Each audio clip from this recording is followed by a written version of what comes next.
All right, today we're gonna bring an outdoors light, and this is a nice lantern for outside, for outdoors, but you can use it inside too also, but it's mostly made for outdoors because it does come with a sensor. The sensor is located on the top of the actual unit, if you guys can see that.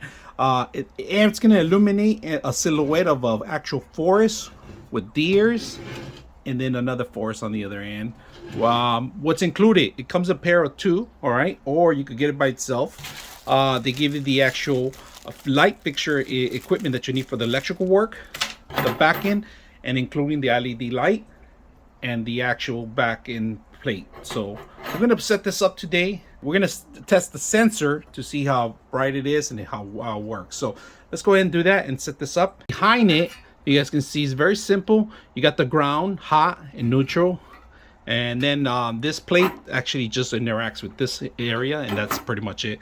So that's easy. To set up the light bulb, like I said, it's for outdoors. You can just screw it underneath of it. You don't have to take anything off or any complications. This is glass.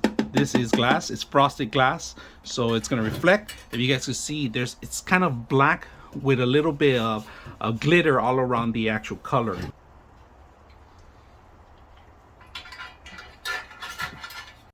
All right, the sensor just turned off a little bit. It doesn't turn off completely, and then I'm gonna move forward so you guys can see. And look how bright it is now. So it does turn off for a bit. So